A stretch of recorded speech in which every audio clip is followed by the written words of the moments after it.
Heyo everybody, Haku here with my review of Tower of God Chapter 286, or Season 2, Episode 206. And so this one, it started off with Androssi reacting to Bomb telling her that he needs the name as well, so she can't have it. And she's being pretty selfish and petty, and really a bit manipulative too, trying to use, oh, don't you want to save me, or aren't you my friend and stuff, and trying to throw back on him, oh, so you care about Rachel more than me, without really trying to figure out a solution or trying to work through the situation or seeing his side of it in any way. And from there we go to, of course, Koon and Hatsu preparing to fight.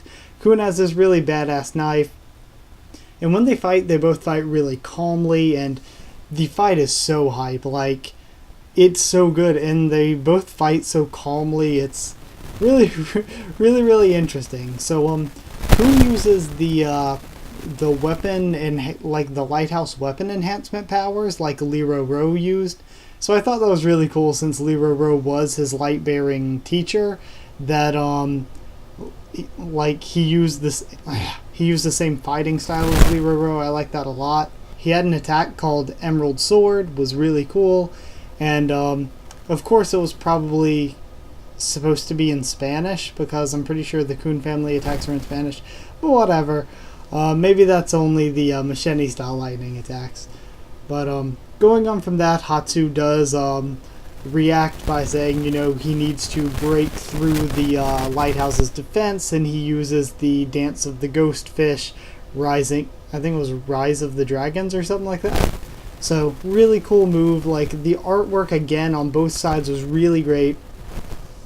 And then we had the fist fight sequence that was like so good. That's like one of my favorite fighting sequences that I've seen so far in Tower of God. I really like that fist fight sequence. And then moving on from there, we end off with, with Hatsu trying to slash Koon's arm.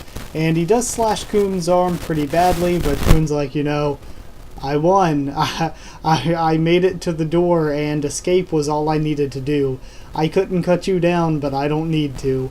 So that was really cool, and there was a lot of argument with like Koon versus Hatsu, who is stronger or whatever. And I know pretty much the whole blog post this week was talking about that from SIU's perspective and the different stuff. Well, like, Koon has more raw power and stuff because he's from the 10 families. And of course, Hatsu has like better fighting technique. But I would say comparing the two, I would say that Koon will almost always win comparing the two, because in a fight where it's just Koon has to take down Hatsu or Hatsu has to take down Koon, Hatsu might win. I would say that he would maybe win in that circumstance. But fights, like, when do fights ever just have that circumstance? There's always some extra objective or some reason they're fighting or something, some goal that the fight is around. And I think that Koon would always outsmart him and achieve that goal. So I think in a fight where it's just they have to fight each other and defeat each other, Hatsu might win, but no fight is ever like that. So Koon would do like he did this time and say, you know, I can't defeat you, but I don't need to defeat you. I need to leave, and I have successfully left. See you later. So I would say, in that sense, Koon will beat Hatsu almost every time. And then going from there, he leaves and goes to find Jaja, and then goes to the room where Bomb and Androssi are. Androssi's going crazy, threatening to steal Bomb's name and all. So Jaja's funny and cute when they're in there, and Bomb explains that, you know, I'm not doing this to go after Rachel. I'm doing this for myself. I need to do it for myself, which was really cool. And Androssi's just kind of like really selfish about it, of course. Gives him till like 5 o'clock tomorrow to choose me or Rachel or whatever. Just really annoying and like frustratingly bad, like really terrible character and dialogue work, and just I really did not like it. I couldn't stand Androssi this episode. Just, it's annoying when a character is just like bratty and selfish and putting their needs above everybody else's, like, to such a far extent that it's really, really bothersome. And from what I've seen, I am in the vast majority here, with a lot of people absolutely hating what Androssi is doing this arc. Like, hating what has happened to the character. She's probably gone from possibly the most popular character to now so many people cannot stand Androssi right now because of all of this Team Ship versus Team Koon stuff. So, I'm saying a lot this video apparently. But cutting from there, they leave and Bomb is like, and Bomb and Koon are talking like, we gotta figure something out, something that works for both of us, but we'll probably end up having to fight them while we figure that out, because we don't have a lot of time, so we're kind of working under duress here.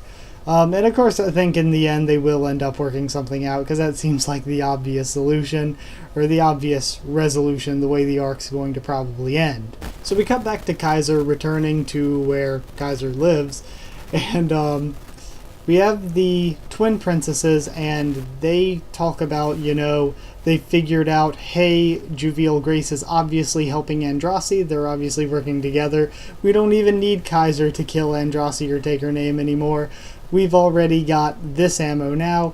We should tell our father back at the family. So it's really interesting that they obviously have some sort of significant father if it was mentioned like that. And that makes me wonder, are they Lophobia Ren's children? Because that would be freaking awesome to have Ren tie back into the story even more here.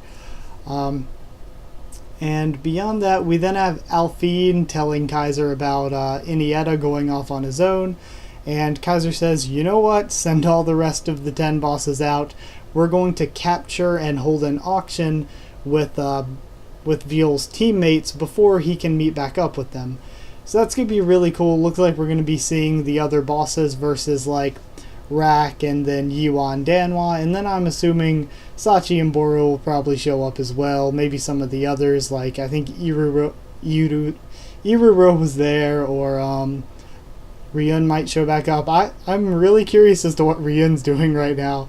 Like, I kind of want to see what's going on there. But luckily, it seems like next chapter we're going to be seeing what I want us to focus more on at this point, because the Androssi and the Team Ship versus Team Koon stuff I didn't like that much, but we get to see a little bit more at the very end of the Rak versus Inietta fight, and Rak is really struggling, and we get confirmation in the blog post that next chapter is going to continue the Rak versus Inietta fight. So that's what I care about right now and what I like anyway. I want to see more of the Rak and Inietta fight. I want to see more of Yuan Danhua and more of Bomb's allies fighting the 10 bosses, hopefully. So I'm really interested in that. And also to see if, because I assume it's not going to just be the 10 bosses versus Bomb's allies. I'm assuming Team Ship will get in there as well for more of the three-way fighting. So I am kind of expecting, Anak is busy. I really expect Vespa and Lorray to show up, though. That seems like something that's very, very possible. Or if Amigo, Chaz, and Verity finally show up again, that would be really, really cool. And yeah, that's pretty much it for this chapter. I thought the art was absolutely amazing. I absolutely loved, I would give a 10 out of 10 to the fight with Hatsu and Koon. It wasn't quite what I thought it would be. It was a lot different than I thought it would be, but it was still really, really good. It was really enjoyable, especially I just love that fist fight sequence so much, even though it was a really, really short fight. And also the stuff at the end with Kaiser and the twin princesses and the bosses, I loved that, and I loved seeing Rak and Inietta again. All of that was so, so good. The only thing that brings this down from being so, so good is all of the Androssi stuff, because all of that Androssi stuff was just frustrating. It was really, really frustrating and just annoying, and that really, really took a ton of my enjoyment out of reading it, just because I don't know, it's just it makes sense and doesn't make sense at the same time. It makes sense for the character. That's kind of what Androssi's been like a bit. She's been selfish. She's been about her climbing and being safe. But I don't know, just putting her needs above everybody else's so much is really, really annoying when she could just work with everybody, or they could have not been in this mess. A lot of people are mad at like Ship and Hatsu and stuff, but because they made the plan and said, okay, we have to use Viol's name. But remember, they weren't even planning to come to the Name Hunt station. They said the challenge by the Bee Apprentices was obviously a trap. Androssi's the one that ran into the obvious trap and lost. So it's really like they had to use Viol's name and make that plan because they needed Androssi's name back. And like Ship said, there was really no other way to take Kaiser's name than to use Viol. Even now, like, Bomb and Koon are going to be using Viol, likely. Yeah, well, I mean, the damage has already been done. They've already gathered what they need and set the pieces into motion. So, yeah, I just, it's not really Ship and Hatsu's fault. They're just trying to get Androssi's name back. But they wouldn't even be in the situation if Androssi just hadn't been really, really selfish and not thought about her actions. So that's good. That's going to be a thing that I think a lot of people are angry about. And Androssi's popularity, I'm expecting, is dropping significantly. Yeah, and yeah, I think that's all my thoughts on the chapter itself. So I'm hyped for next week. I'm hyped to see more Inietta and Rack. So giving this one 7.5 Ghostfish out of 10. I don't know. So yeah, that was my thoughts on it. Of course, I'll be back with, don't know if I'll do a discussion this week or not, but I'll definitely be back at least next week with the live reaction. So thank you all so much for watching, and like if you like it, like if you like the video, subscribe for more Tower of God, One Piece, Walking Dead, and a bunch more. Comment down there, tell me what you thought of the chapter, what you thought of my review of it, and yeah. Follow on Twitter. I always forget that one. Follow on Twitter if you want for updates, and that's it. So thank you for watching this one for reals, and I'll see you all next time.